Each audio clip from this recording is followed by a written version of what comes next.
আমরা আলোচনায় ছিলাম ব্রেস্ট ক্যান্সার নিয়ে।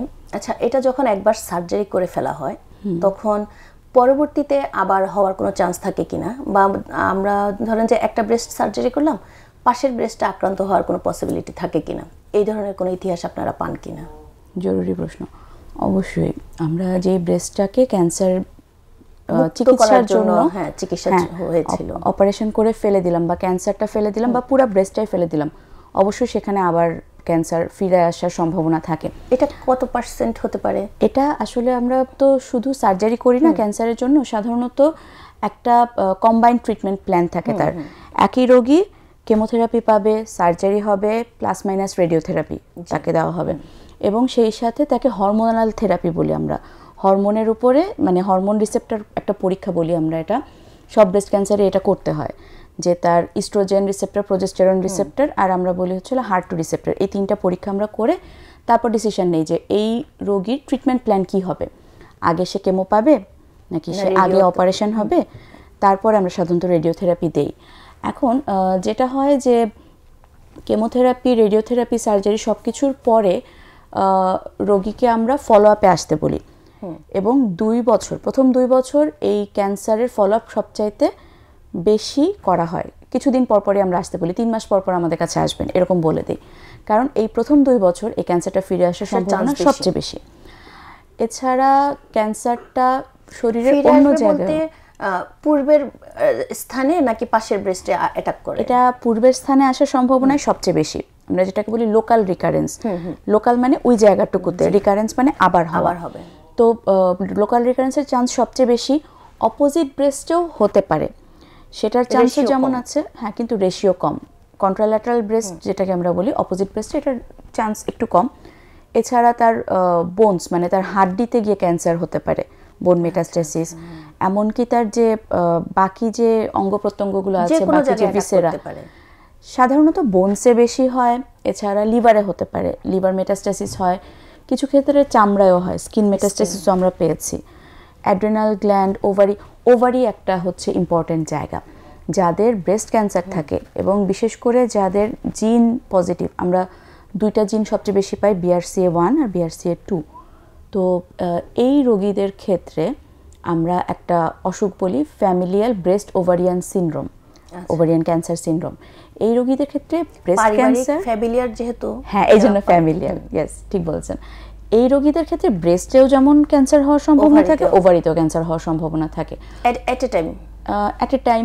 পরবর্তীতে ওই যে বললেন যে 2 বছর, প্রথম 2 বছর রিস্ক থাকে। তো এই রোগীগুলোকে আমরা বলি যে তাদের ওভারিটাও চেক করতে, আল্ট্রাসোনোগ্রাম করে হোক বা হচ্ছে অন্য কোনো পরীক্ষা করে হোক। আমরা বেশ কিছু রক্ত পরীক্ষা করি, আমরা টিউমার মার্কার পরীক্ষাগুলো করে অন্য কোথাও কোনো ক্যান্সার আছে কি না সেটাও দেখতে পারি, এটাও খুব জরুরি।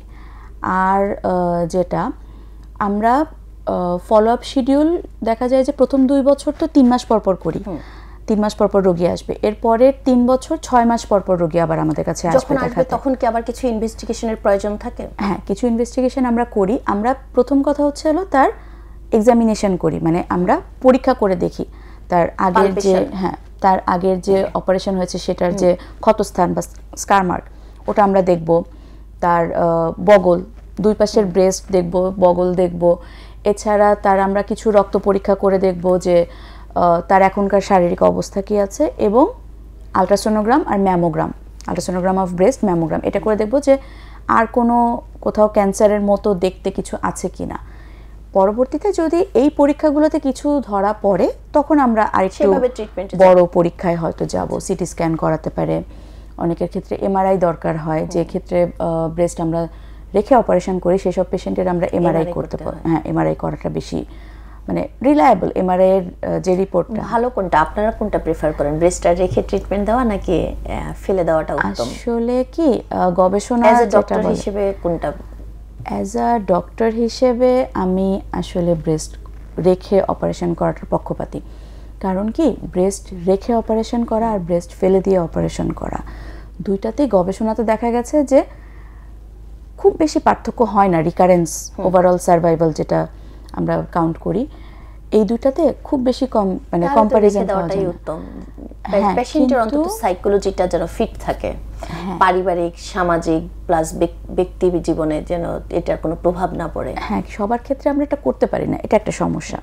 অনেকের দেখা যায় যে ক্যান্সারটা অনেক বড় থাকে, যার ক্ষেত্রে আমরা গভীর হয়ে ব্রেস্টটা ঘুরায় নিয়ে আসতে পারি না বা মাপযোগ করে ওরকম করে সুইটেবল হয় না, তাদের ক্ষেত্রে করতে পারি না। অনেক রোগীর দেখা যায় যে ফ্যামিলি হিস্ট্রি থাকে, আচ্ছা, তার যদি ফ্যামিলি হিস্ট্রি থাকে তার তো তার অপোজিট ব্রেস্টও হতে পারে। তার ক্ষেত্রে বরং প্রোফাইল্যাকটিক বাইল্যাটারাল মানে দুই পাশের ব্রেস্ট মাস্টেক্টমি করে ফেলা ভালো। ওই যে অ্যাঞ্জেলিনা জোলি, আমাদের অ্যাঞ্জেলিনা জোলির তো BRCA1 জিন পজিটিভ ছিল, তো উনি দুই পাশের ব্রেস্টে, ওনার কিন্তু কোনো ক্যান্সার হয়নি, কিন্তু স্বেচ্ছায় হ্যাঁ উনি হচ্ছে ভালো প্রতিরোধ করেছেন, হ্যাঁ, ভালো থাকার প্রতিরোধ। উনি দুই পাশের ব্রেস্টই ফেলে দিয়েছেন, পরবর্তীতে রিকনস্ট্রাকশন মানে সেখানে অন্যভাবে টিস্যু এনে ইমপ্ল্যান্ট বসিয়ে সেটা উনি ঠিক করেছেন।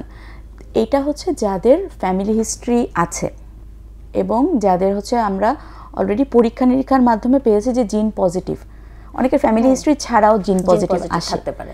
তাদের ক্ষেত্রেও এই অপশনটাই ভালো যে প্রোফাইল্যাকটিক মানে প্রতিরোধ হওয়ার আগেই প্রতিকারের চেয়ে প্রতিরোধ ভালো। হ্যাঁ, প্রতিরোধ অবশ্যই ভালো।